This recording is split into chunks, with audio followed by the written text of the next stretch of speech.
U.S. provides 40% of international development assistance globally and about 30% in health. The payment system has frozen, and the people who would need to turn it back on no longer work there. There was a lot of pushback from activists that you can't stop HIV treatment midstream. We don't have the CDC in the discussion anymore. They're not even in the room. It's not if, it's when we have the next pandemic, and it may be here already. These people have spent their whole life trying to make the world a better place. And in one email, they were fired. We wish to acknowledge the Indigenous people of Australia, the wider Asia-Pacific region and other parts of the world, and express our respect for their traditional knowledge and practices, which stem from a deep connection to the lands and waters they have inhabited for millennia. Welcome to Devpolicy Talks, the podcast of the Development Policy Centre. We're part of the Crawford School of Public Policy at the Australian National University on Ngunnawal and Ngambri country in Canberra. I'm Robin Davies. This is our 12th season, and we're bringing you a mix of interviews, event recordings, and in-depth features on topics central to our research, including Australia's overseas aid, development in Papua New Guinea and the Pacific, and broader regional and global development issues. In this episode, I speak with Nina Schwalbe, founder and CEO of Spark Street Advisors, and senior scholar at Georgetown University's O'Neill Institute for Public Law and Policy.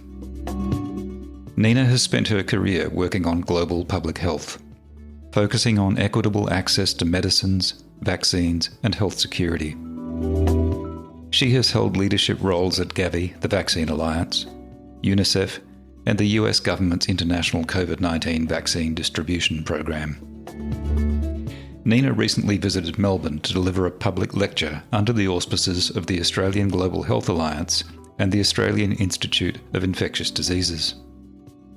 While she initially planned to discuss the pandemic treaty negotiations, her talk inevitably turned to the seismic impacts of recent US policy shifts under the Trump administration.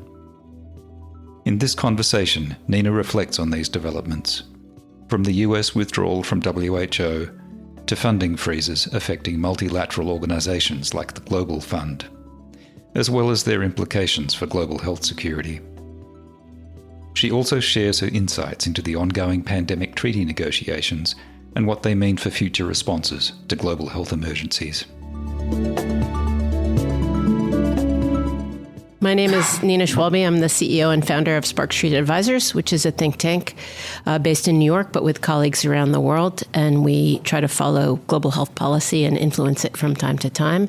I'm also a senior scholar at the O'Neill Institute for Public Law and Policy at Georgetown University. And if you had to summarise the focus of your career in a few words, it looks to be vaccines and immunisation, or maybe health security more broadly. I've worked a lot on global public health and access to medicines, which has led me through access to contraceptive, access to abortion, access to TB and HIV medicines, and most recently, and for the last 10 years, access to vaccines. And so we're speaking just after a public presentation you gave here in Melbourne at the Doherty Institute. And I think you were originally going to come here and speak about the pandemic treaty, and you did a little bit. But of course, the very large audience was primarily interested in the impact of the recent decisions of the Trump administration on global health. And the impact is very multifaceted. So I'll maybe through a few questions, I'd just like to get your perspective on what has happened and what is still happening. It's all moving at a really rapid pace. So for Australia as a donor country, I guess the first thought was what's going to happen in the Pacific, Southeast Asia. But in some ways that's kind of a distraction because, USAID in particular doesn't run big programs in these countries. And it seems clear that the major impacts are on the multilateral organisations that provide support to the countries in this region and elsewhere. I wonder if we could just walk through first some of those multilateral impacts, beginning maybe with WHO. In a way, WHO is the most simple.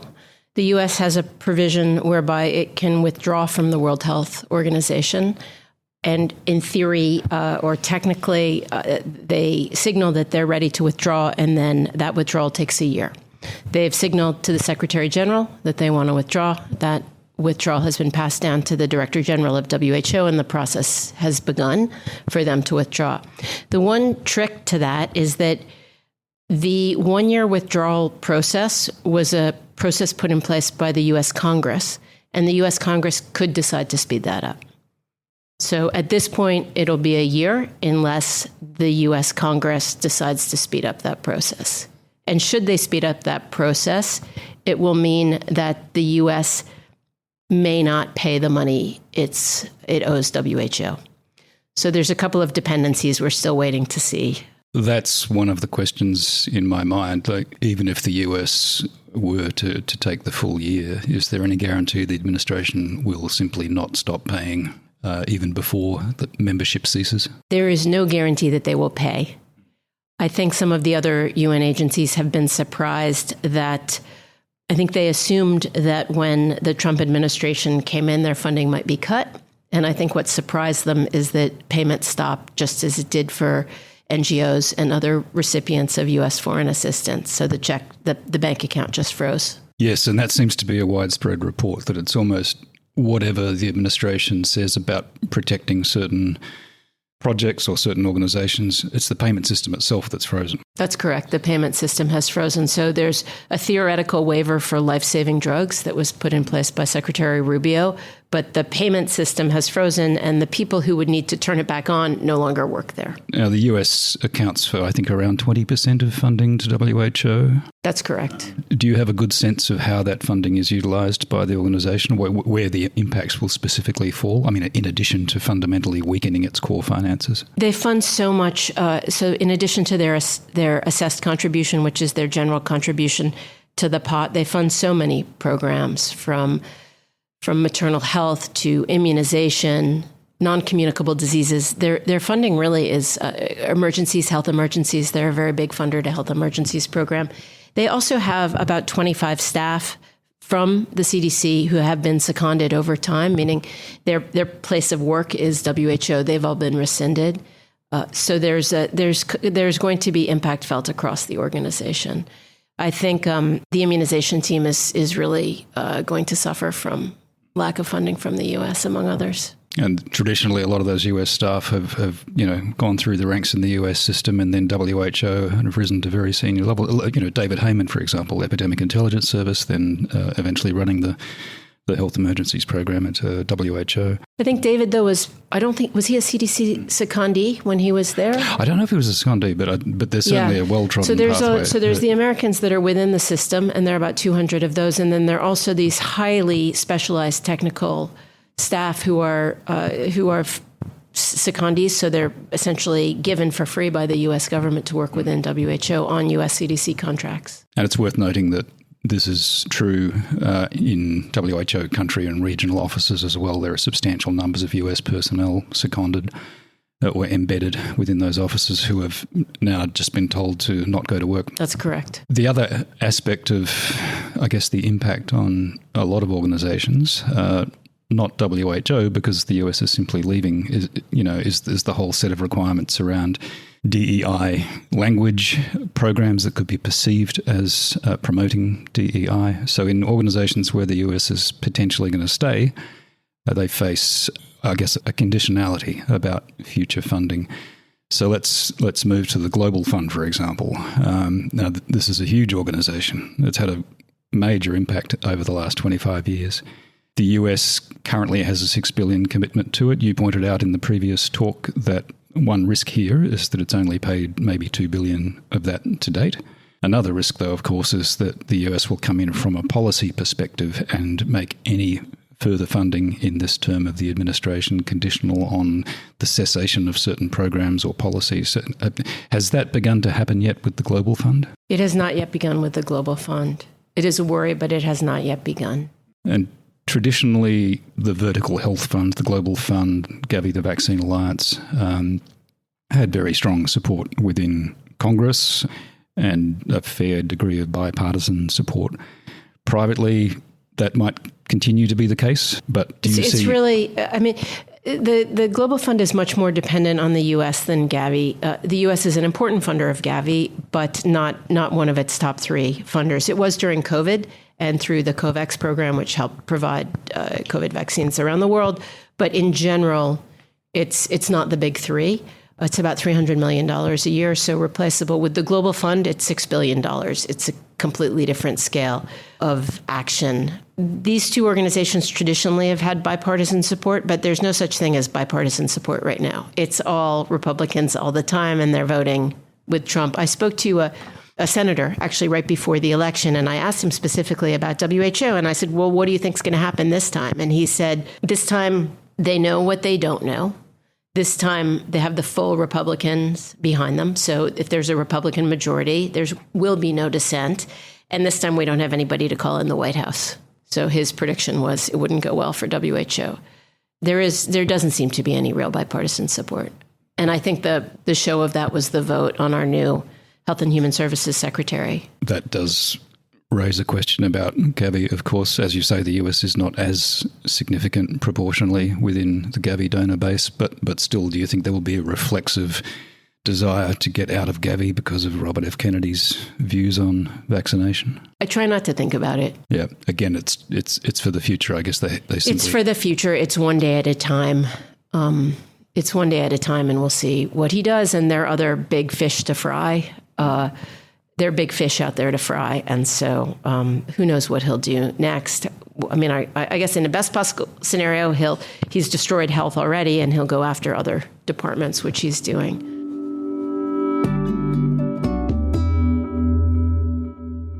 Just briefly on two other multilaterals that are very important for global health.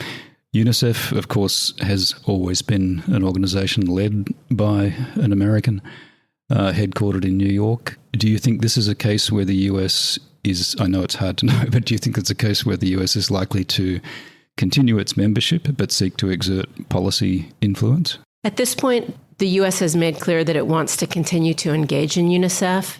There have been a few statements supportive of continued engagement in UNICEF. They went to the executive board of UNICEF. They were active at the executive board of UNICEF. And they've also made clear that the expectation is that UNICEF will change its policies on a number of issues, particularly around gender, adolescent health, and key populations. I think they will continue to engage. Trump he had an appointee during his last presidency, and I think they will continue to engage, but they'll engage quite vociferously. And then, of course, the World Bank. It's not a health agency, but it is a health agency. And I haven't heard a lot about the administration's views on US funding through the International Development Association for the World Bank. Has that question arisen yet? There's been some rumblings that may not be particularly keen to replenish. And that would be disastrous. Yeah, it would be existential. Not just in a financial sense, yeah. but yes, that there's been rumblings that they're not too keen on the directions of the World Bank. Yeah. But nothing but rumblings so far. And I suppose but the one agency I haven't touched on is UNFPA. One has to assume that they will be completely exiting. And that's one of those agencies, as I mentioned earlier, when we were speaking earlier, that there are a number of agencies who I think assumed that their funding would stop in the future, but the funding has been stopped as of immediately. That one, I think, was expected. I think the others were less expected. At WHO, I think Trump made very clear that he was going to pull out of WHO. I think being vocal with UNICEF was less expected. I guess, one US program that was a strong complement to the work of the Global Fund is PEPFAR, the President's emergency program for AIDS relief in Africa. Now, in theory, it is covered by a waiver, and in some cases... Not exactly. The waiver is very specific to quote-unquote life-saving treatments, which are being defined very narrowly to antiretrovirals, and some prevention of mother-to-child transmission, but not treatment or some prevention of mother-to-child transmission, but not other forms of pre-exposure prophylaxis, or what we call PrEP. So the waiver is very limited, and it has to be granted And there's a struggle. NGOs and recipients of PEPFAR money are struggling to figure out, how do they write the waiver? Who do they ask for the waiver? Who approves the waiver? Was it a blanket approval and they can go forward, or they actually need a written waiver? So the waiver applies at country level? The waiver is really unclear how it's supposed to apply to quote unquote life-saving treatments. So some countries have assumed that, and some countries have assumed that means that they can release stocks of HIV drugs if they have them in country. But then there's a question of, if they don't have the health workers that are paid for maybe by PEPFAR or maybe by a USAID program, they don't have the health workers to deliver the drugs. Are those ancillary services part of life-saving treatment? If they step out of bounds and re-engage the health workers to provide the life-saving treatment, will they be in breach of the agreement? If they provide life-saving treatments to populations that are excluded from other executive orders, like LGBTQ plus trans, will they be then penalized for having served populations that were excluded under the executive order? All of these factors are so confusing that many programs on the ground, they're afraid to move forward because they're afraid not only about getting their future funding cut, but they're afraid of money that they're owed in the pipeline.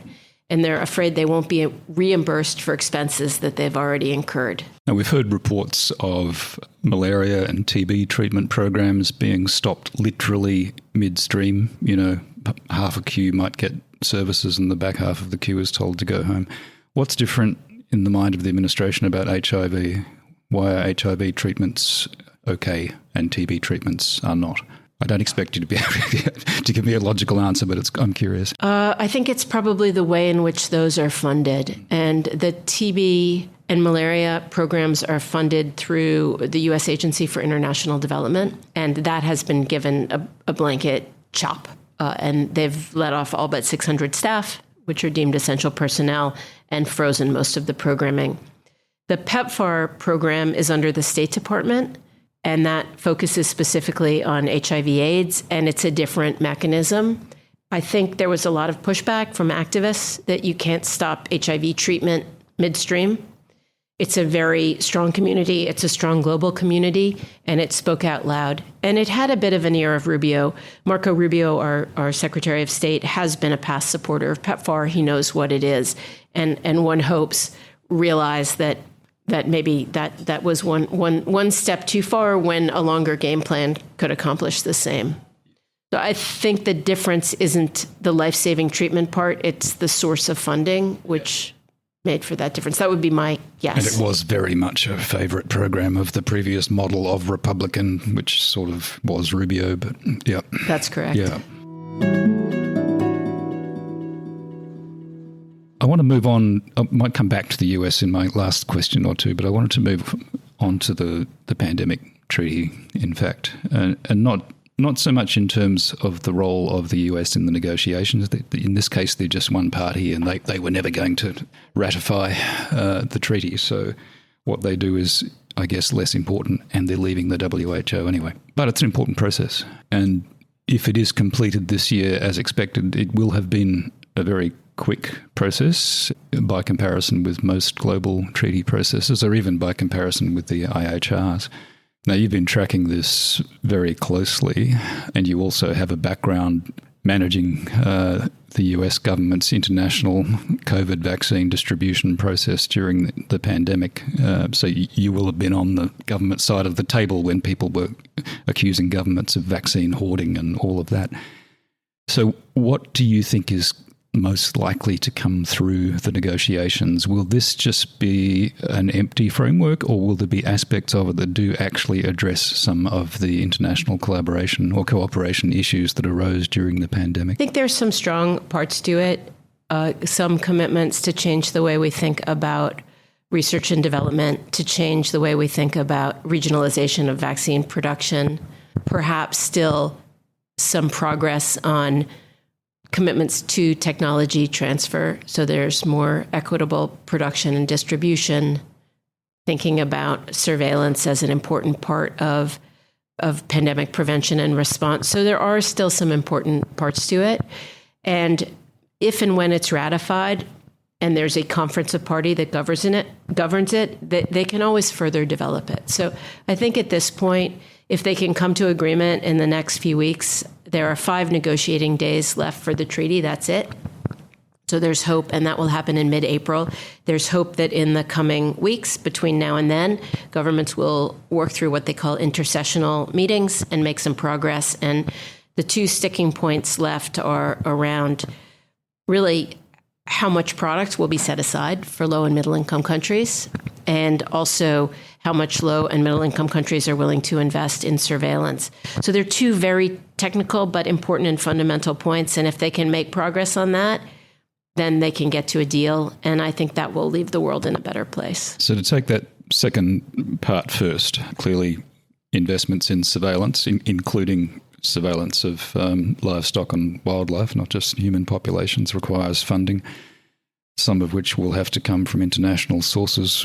Where do discussions stand on a financial mechanism or a financial framework for the treaty? The financial framework part is weak as well. And I think it's interesting that came up less in the last week. I think the whole financial architecture just collapsed with the pullout of the U.S., which provides 40% of international development assistance globally and about 30% in health. So maybe that was a wait and see. This week is not the week. Let's work on the other aspects and then come back to it. I don't know if that's your sense also. Yes. And it always seemed likely to me that eventually people would come around to the idea that the pandemic fund should be appointed at least as some sort of interim financial mechanism of the treaty. But that mechanism itself is very dependent on US funding. I don't know how much has been paid in, but possibly not all of their pledge. So yes. And they have more, at present, they have more demand than financial supply. They're about to launch a 3rd round of funding in March next month. They'll launch a 3rd round, but they're underfunded as an institution. The timing, maybe again, there's some optimism that the first step is agreeing the treaty.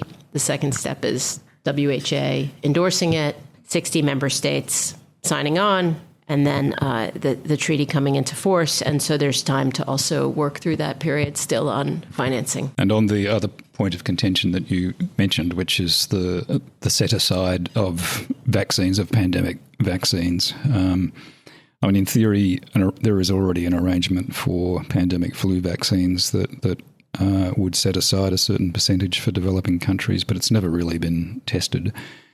Is a similar arrangement taking shape for the pandemic treaty? They are trying to put forward a similar arrangement, and they still have not come to agreement on that arrangement. And there's a placeholder now for what percentage of product would need to be set aside, but they have not yet reached agreement on that. And just briefly, I mean, it's very hard to see how the mechanics would how this would actually operate anyway.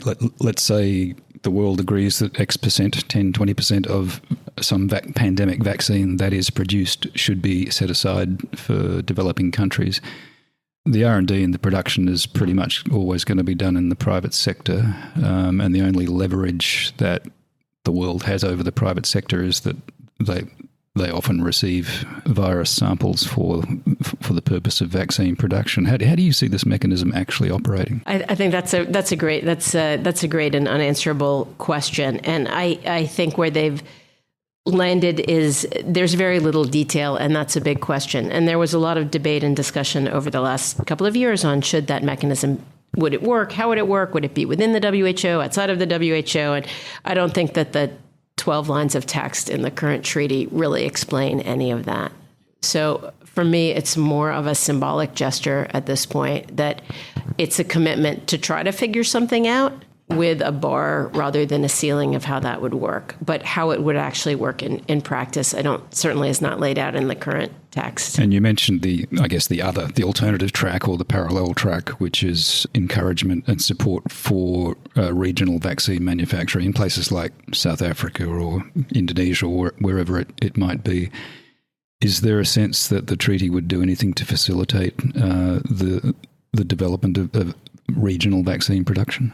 I'm very enthusiastic and hopeful that they will reach agreement, and I've come around to think that some treaty is better than no treaty as long as it doesn't do harm per se. But there are areas for sure that are so much weaker than what we had envisioned. And one of them is on this question about tech transfer. Tech transfer is important for enabling countries to be able to produce vaccines. But in vaccines, there's also, so patents are important for sure, but there's also something called know-how, which is actually how you do it. And there's been no commitment to know-how. So a commitment to tech transfer is one, a commitment to the other parts of the other ingredients that make vaccine production possible hasn't happened. There was some very strong language at one point in the treaty about what we called R&D conditionalities, which means if a high-income country was funding basic science and that basic science ended up in an innovation that was a vaccine that was potentially useful for pandemics, they would be the company that received the funding from the government would be compelled to share the intellectual property. But that language is wishy-washy at best. A lot of the language in the treaty is very weak, which should make it more passable. So it's countries I intend to try to commit to, but there's a lot of very weak language in there. But as you say, at least if a framework is agreed this year or at worst next, then pieces can be added, and if there's a further global health emergency, pieces are more likely to be added. And there's provision for that. So there's strong provision in the treaty for adding annexes, adding protocols. So there is provision for adding things further developing issues that couldn't be agreed at this point. So it's not perfect, but it's, I think as Dr. Tedros said at the closing of the last session on Friday, he said, let's not let perfection be the enemy of the good. And I think moving forward, the treaty will be important. And it's a show that there is a potential for multilateralism in this very broken world. Yeah.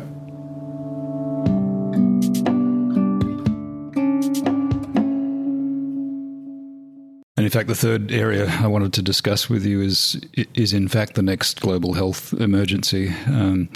We have this. It's kind of ironic if it wasn't so horrible, but we have a situation where the US, as the biggest funder of global health, is withdrawing from that space at the same time as H5N1 is spreading throughout cattle herds in the Western states and could well be one of the contenders for the next pandemic virus, and really only one, but what's, in terms of minutes to midnight, what do you think all this means in terms of risks to global health? I actually don't know that phrase. Is that an Australian phrase? No, it's not actually. The Bulletin of the Atomic Scientists has this doomsday clock, and once a year they get together and decide how many minutes to midnight the world is, and they recently moved that minute hand. I think we're within a certain number of seconds of midnight at this point, so that was the metaphor. It's really not good at all. We still have a very active Mpox outbreak. We have recent Ebola outbreaks, Marburg outbreaks, and there's an undiagnosed outbreak in DRC. The U.S. system is a big part of the testing. They provide cartridges for testing of these samples to be able to diagnose which virus it is. And it's just not. As an American citizen as well, in addition to all the aid that we provide that the U.S. provides for the rest of the world, we don't have the CDC in the discussion anymore. They're not even in the room. And so there's an outbreak in DRC now of an undiagnosed virus, it's highly fatal, and the CDC isn't in the room. So they've still not identified that virus. That was a while ago. It was a while ago. That is still not identified, and our U.S. CDC is not in the room. So I don't think it bodes well. We see also this, if you've been following the measles outbreak in Texas, 90 cases in Texas. So it just doesn't bode well. And I'm probably like you, that the school is, it's not if, it's when we have the next pandemic, and it may be here already. Well, one can only hope that changes public opinion to some extent in the US, but you wonder whether it will. Yeah, I wonder whether it will. It's one of the things is that it can be quite complicated actually to explain vaccines, as you know. One of the questions that's come up is, it just becomes quite complicated. I had to look it up recently. My brother actually asked me for an explanation of why, if he was born in 1962, he needed a vaccination. And it's quite a complicated answer. But I told him to go get a boost. Just assuming Robert F. Kennedy remains in place for some time, and there are doubts about his longevity in the position, but he has an interesting collection of beliefs about public health. Do you see any upside in some of his perspectives? For example, he's quite hostile to the food processing industry. He's quite hostile to lifestyle drugs such as Ozempic and so forth. Do you see any upsides to it? I don't see any upside to RFK. I see no upside at all. And it was interesting. There was Elon Musk put forward a edict or whatever he does, an order. I'm not sure what exactly to call them, whereby he asked every federal employee to report on their activities of the last week in a series of 5 bullets and to submit that. And if you didn't submit that, it was essentially a resignation. And many of the cabinet members said to their staff, Treasury said, ignore it. Many agriculturals said, ignore it. RFK did not say ignore it. He put that straight into place. I think I have no faith that man will do anything good for public health. And just to finish, I guess on a more personal note, you have worked within USAID. You would know a great many of the people who've now been forced to resign or sacked. What's it like in DC at the moment? What's actually happening? It was such a cruel way of getting rid of people. There could have been so many other ways if you wanted to decrease the size of government or do reform, but it was a hatchet. It was a chainsaw. Elon Musk did take a chainsaw, and people are disillusioned, confused. People were fired on a Friday at the end of a month on the 29th, and losing their health insurance on the 31st. It's devastatingly depressing. And it's not just at USAID, it's a series of agencies. But these people have spent their whole life trying to make the world a better place. And in one email, they were fired. Do you have a sense of where most of these people can hope to go? I mean, it's not as if the US health system is going to be in a position to absorb health specialists, and many of them are more generic public servants. Or specialties and diseases that don't affect the US. No, there's no answer to that. Thank you very much for speaking with me today. It's a bleak situation, but I know that a lot of people really appreciate the stream of reporting that you provide on what's happening, but both through social media and through your fuller, more comprehensive analysis. So I'd just like to thank you for that. Great. Thank you very much. Thanks so much. Devpolicy Talks is the podcast of the Australian National University's Development Policy Centre. Show notes are posted to Simplecast. Our producers are Robin Davies, Amita Monterola, Jackie Hanafi, and Finn Clark. You can read and subscribe to our daily blogs on aid, international development, and the Pacific at devpolicy.org. And you can follow us on Facebook, LinkedIn, Instagram, and Twitter. You can send us feedback and ideas for episodes to devpolicy@anu.edu.au. Join us again in another fortnight for the next episode of Devpolicy Talks.